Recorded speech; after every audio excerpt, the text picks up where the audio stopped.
colegas do americano Maurice Hilleman o descrevem como um homem duro, impulsivo, grosseiro, sem papas na língua, mas também leal e dono de uma mente brilhante. Pois bem, é esse microbiologista que cientistas de todo o mundo tentam superar agora, criando a vacina mais rápida da história. Eu sou Camila Veras Mota, da BBC News Brasil, e nesse vídeo eu vou contar a história de Hilleman, um criador de vacinas em série e da imunização contra a cachumba que ele desenvolveu nos anos 60 por causa de sua filha, que pegou a doença aos 5 anos de idade. Hoje há mais de uma centena de iniciativas ao redor do planeta tentando dar ao mundo aquele que seria o maior presente no momento. Uma vacina que coloque fim à pandemia causada pelo novo coronavírus, que já matou centenas de milhares de pessoas, tem causado desemprego e aplicado golpe atrás de golpe na economia global. Mas para se ter uma ideia do desafio, Maurice Hilleman criou a vacina mais rápida do mundo num processo que levou, ao todo, 4 anos. É bastante, né? Bom, mas vamos levar em consideração que a ciência avançou bastante nas últimas décadas e que várias das iniciativas contra a Covid-19, que têm acelerado algumas das etapas tradicionais do desenvolvimento de vacinas, é verdade, tiveram boas respostas nas fases de testes. Neste momento, temos algumas vacinas na fase 3 dos testes clínicos, aqueles com pessoas. Essa seria a última fase antes daquela em que ela é finalmente aprovada para ser produzida e distribuída. Ou seja, podemos sim ver o recorde de Hilleman superado. Caso dê tudo certo, algumas dessas vacinas em testes podem ser liberadas ainda no fim desse ano ou no começo de 2021. Aliás, nós fizemos um vídeo sobre a corrida das vacinas, dá uma olhada lá depois.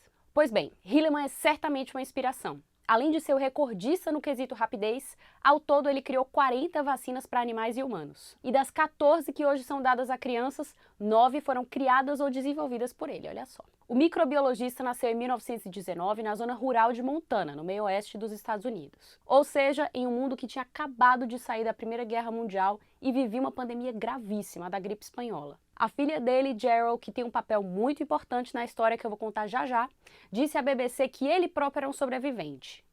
Sua mãe e sua irmã gêmea morreram no parto. Mais novo de 9 filhos, ele foi criado por tios que viviam ao lado. A família era muito pobre, segundo Gerald.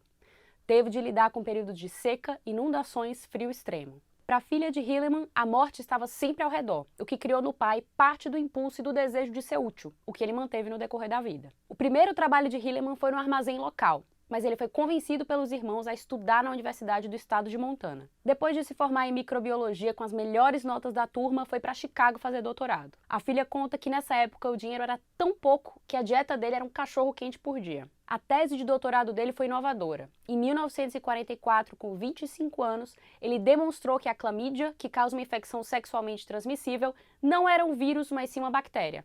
Com isso, ela podia ser tratada com antibióticos. Depois disso, Hilleman abandonou a carreira acadêmica e foi trabalhar para uma empresa farmacêutica e para o exército americano. E foi aí que ele cimentaria sua fama como criador de vacinas. Entre suas primeiras façanhas, desenvolveu uma vacina para a encefalite japonesa, provocada por um vírus que causa dano cerebral. E mostrou que o vírus da gripe sofre mutações anuais, que demandaria atualizações da vacina para prevenir pandemias. E ele estava certo, até hoje é assim. A vacina da gripe é modificada todo ano para combater as novas cepas do vírus. Pois bem, quando a filha Gerald nasceu, o pai já tinha ajudado a salvar milhões de vidas. Desde sua infância, ele trabalhava para uma grande empresa farmacêutica, a Merck. E embora tivesse uma fama de ser duro, ela diz que ele era um pai carinhoso, que estava em casa para jantar com a família todas as noites. E que ao ser interrompido várias vezes no escritório enquanto trabalhava, sempre dava atenção à filha. Mas em 1963, Gerald, que tinha 5 anos, acordou no meio da noite se sentindo meio mal. Em vez de dar a ela um copo de água e fazê-la dormir de novo,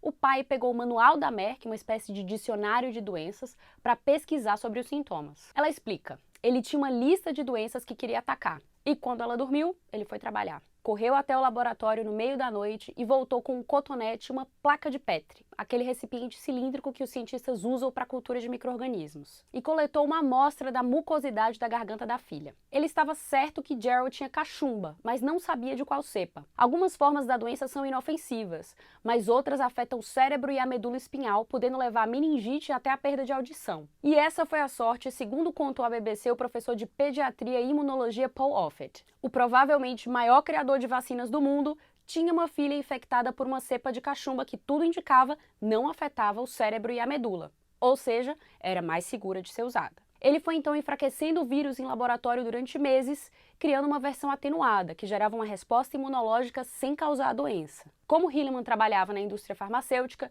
tinha recursos para desenvolver, testar e produzir em massa a vacina. Há muita coordenação para poder entregar uma vacina, e o cientista dirigiu o processo até o final. Nos anos 60, os ensaios clínicos eram menores e mais rápidos do que hoje, com menos regulamentação. Depois de testes em 1966, a vacina foi licenciada em dezembro de 1967. Ou seja, o processo todo durou 4 anos. Embora o vírus da cachumba tivesse sido isolado inicialmente em 1945 e uma vacina tivesse sido desenvolvida em 48, ela produzia imunidade apenas temporária, segundo os Centros de Controle de Doenças dos Estados Unidos, o CDC.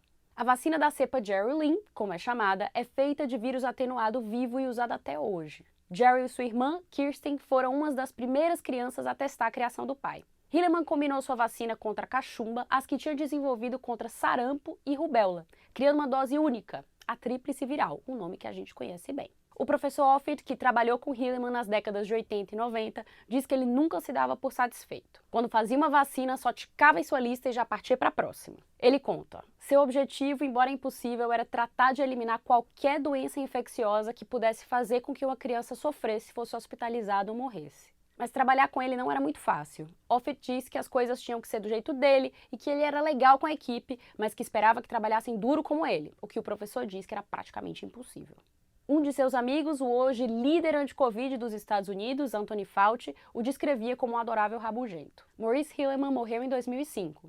Para o professor Offit, que hoje trabalha em uma das equipes que busca uma vacina, ele faz falta nessa batalha. Quem dera ele estivesse vivo, porque apontaria e diria: este é o caminho. E teria razão, como sempre, ele diz. E agora é torcer para que os cientistas quebrem o recorde de Hilleman e que tenhamos logo uma vacina contra a Covid. A gente da BBC News Brasil continua de olho nesse processo. Acompanhe nossa cobertura nas redes sociais e no nosso site, o bbcbrasil.com. Obrigada e até!